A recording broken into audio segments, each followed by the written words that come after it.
right now on News Channel 8 at 6. Good evening, everyone. I'm Rod Carter. Thanks so much for joining us tonight. We begin with new information tonight about a fiery SWAT standoff in Polk County. That standoff left one SWAT team member injured and the suicidal suspect dead. This all happened in a warehouse storage facility located on Executive Road that's just north of Winter Haven in an unincorporated part of Polk County. News Channel 8's Chip Osowski is live there for us tonight. And Chip, our deputies actually still out there. Well, they absolutely are, Rod. And as you can see behind me, this is Rod. Well, Chip, we know this guy had a lot of guns. We know there was a fire. We know, of course, the SWAT team had guns. But do we know if Phillips actually took his own life?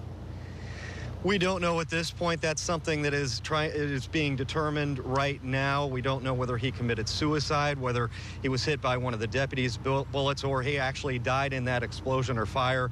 The medical examiner's office is working to determine that right now. All right, Chip, thanks so much. Chip Osowski reporting live for us tonight. We have some breaking news for you tonight. Former Olympic gold medalist and now pop culture icon Bruce Jenner was involved in a deadly car crash. Now, we're told he is okay, but a woman involved in that accident is dead tonight. Here is what we know. The Los Angeles County Sheriff's Office tells us that Jenner was in one of the cars that was involved in a 3-vehicle crash on Pacific Coast Highway in Malibu. A spokesperson for the Sheriff's Office says that the crash happened shortly after noon today. Again, Jenner was not hurt, and we have learned that he wasn't even driving a car. He was a passenger in one of them. We have some new developments tonight on a story making big headlines this week. NBC News anchor Brian Williams has decided he's going to take some time off after apologizing for inaccurate accounts of being in a helicopter that came under fire in Iraq. NBC News released a personal note from Williams this afternoon. Now, it reads in part, quote, "I've decided to take myself off of my daily broadcast for the next several days, and Lester Holt has kindly agreed to sit in for me to allow us to adequately deal with this issue." The statement goes on to say, "Upon my return, I will continue my career-long effort to be worthy of the trust of those who place their trust in us." Now, that respected news anchor has changed his story over the past 12 years. Williams apologized for misremembering the events after soldiers who were there started speaking up. "I want to apologize. I said I was traveling in an aircraft that was hit by RPG fire. I was instead in a following aircraft." NBC News has also launched an internal investigation into this. A Pasco County family today celebrated a young boy's recovery from a vicious dog attack. 4-year-old Jasper Debo Bridgman was attacked by the family's Rottweiler at his grandmother's home in November. He was hospitalized for 2 months, but today, friends, family, and first responders all celebrated his amazing recovery at a bowling alley in Newport Richey. We just wanted to say thank you to everybody for help saving my son's life, and, with their quick responses, they're all heroes, because without them, my son would not be here today, and I'm extremely grateful for them.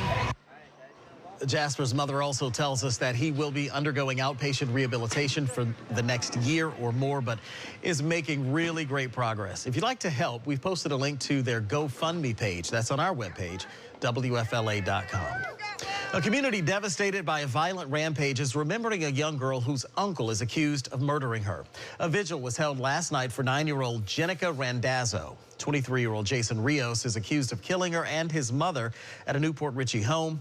Randazzo's sister, 7-year-old Lainila Heater, is fighting for her life. We know the family personally, and we just want to support them as much as possible. We are in the process of opening an account through Bank of America where people will be able to make donations to help support this family during their time of need.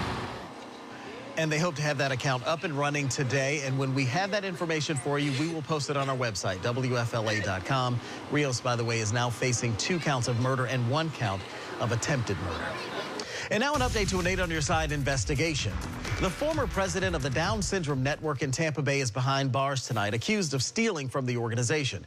News Channel 8's Adrian Pedersen has new video from court. I have 3 sisters, 2 brothers. My parents are here. All my nieces and nephews are here. In a Clearwater courtroom, a judge dropped Shirley Lawyer's bond from $50,000 to $25,000. With so much family in the area, he's not worried she'll be a flight risk. Largo police arrested the former president of the Down Syndrome Network of Tampa Bay Thursday afternoon. For months, 8 on Your Side senior investigative reporter Steve Andrews raised questions about where the network's money was going. Just that it's not as it looked. Largo police believe she stole more than $100,000 of donated money and spent it on out-of-town expenses, groceries, dining, and even mortgage payments. Ron Gerard helped raise money for children like his grandson. He told 8 on Your Side the network was no help at all. A lot of kids did not get the services as far as talk pads or bike rodeos or swim lessons because Shirley decided to use all the money herself. Gerard hopes now that along with 8 on Your Side, authorities are involved, the organization can move on and help kids like Chase. I'm Adrienne Pedersen, 8 on Your Side. And of course, 8 on Your Side will stay on top of this story. We will let you know when things develop with it. Security at the State Fair is on high alert this weekend following protests from parents of a teen who was hit and killed on Interstate 4 last year. 14-year-old Andrew Joseph III was ejected along with a group of teens, but his parents were never called, and he was hit and killed by a car while trying to cross Interstate 4. Now, among a cadre of other security changes this year, parents will be called if their child is ejected. The Hillsborough County Sheriff's Office tells us that they threw out 34 people and arrested 6 people last night. And coming up after the break, Florida Senator Bill Nelson is speaking out against claims that ISIS terrorists killed an American hostage. Plus, new dramatic video from the deadly Trans-Asia plane crash. We're going to show you that coming up in just a moment. Mild temperatures are expected to continue for the rest of this weekend, but we are looking at a much cooler trend as we head into the coming work week. We'll have all the details in your forecast coming up.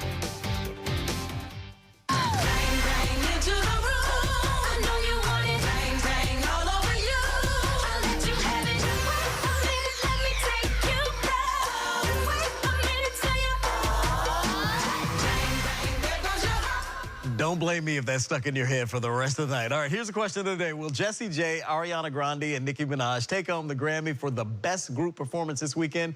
22-year-old Sam Smith has a shot at being Best New Artist, Album of the Year, and Record and Song of the Year. He's up for a lot of categories. Smith's rival for Record and Song of the Year include Taylor Swift for Shake It Off, Sia for Chandelier, and Meghan Trainor for All About That Bass. A Tampa Bay chef has cooked up quite an appearance on the next episode of Emerald's Florida on the Cooking Channel. Celebrity chef Jason Klein of the Birch and Vine in St. Petersburg is going to be featured in an episode entitled Out on the Town. Chef Klein is dedicated to using only the best local ingredients from Florida farms. That episode of Emerald's Florida will air tomorrow afternoon at 2:30, and again, that's on the Cooking Channel. I want you to put yourself in this guy's shoes for just 1 second. So this man wins $500,000 with a scratch-off ticket, but now the lottery won't give him his money. And it's because of a mistake they made. All right, his name is John Wines, and he bought this ticket in New Mexico. To win, you have to match the winning numbers to any of your numbers, and he did that twice. But when he went to pick up his money, they told him there was a misprint on the ticket, so it's worthless. Womp womp. When you take a closer look, though, at the ticket, you can see a small mark next to one of those matching numbers.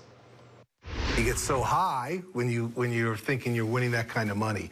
And then, of course, you get so low when you find out that the lottery won't make good on their own terms. That ain't good. All right, Wines is now suing, and New Mexico lottery officials, of course, will not comment on this because it's pending litigation. A Bay Area newborn making headlines all across the country. A woman gave birth to the largest baby ever born at St. Joseph's Women's Hospital in Tampa, and now that story is trending across America. Maxandra Ford was shocked when she gave birth to her son, Avery. Her new bundle of joy tipped the scales at a whopping 14 pounds and 1 ounce. And they were like, oh my God, your baby weighed 14 pounds and 1 ounce. What? My baby weighed what? They were like, your baby is adorably huge. What? And get this, Ford didn't even realize she was pregnant until she reached her 3rd trimester. Oh, yeah. All the way through Valentine's Day, Saturday, if you haven't remembered. Yes. Chilly one. Love that forecast. You do? Clearly, you and I channel the blue sky thing today, too, right? We love it. I'll have to see what Jason's wearing today. Well, blue suit maybe too? if he's not wearing blue, we'll still welcome him down. All right, Julie, thank you very much. It's 6:21 tonight. And coming up in sports, the Tampa Bay Lightning have won 10 straight games at home, but they do have a couple of tough tests this weekend to keep that streak going. Plus, find out why the Bolts gave Captain Steven Stamkos a face full of shaving cream.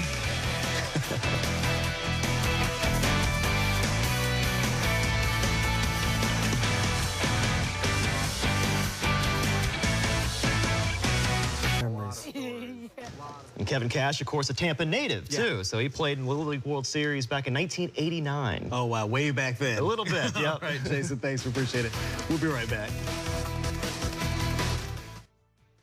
Finally tonight, a story that a lot of you are clicking on WFLA.com. Singer Rihanna is sinking her teeth into her latest gig. It's a photo shoot for the March issue of Harper's Bazaar.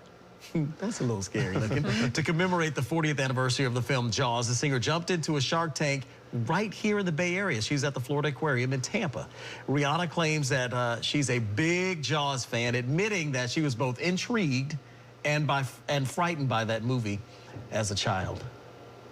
I mean, that movie scared me as a kid, too. I am, too, but that wouldn't make me want to jump into a pool of sharks. Not going to do it at all. Not going to do it. Nice night? Real quiet, just a little cool. All right. Thank you very much. And thank you for joining us. NBC Nightly News comes your way next, and we're back here tonight at 11. Have a fantastic night.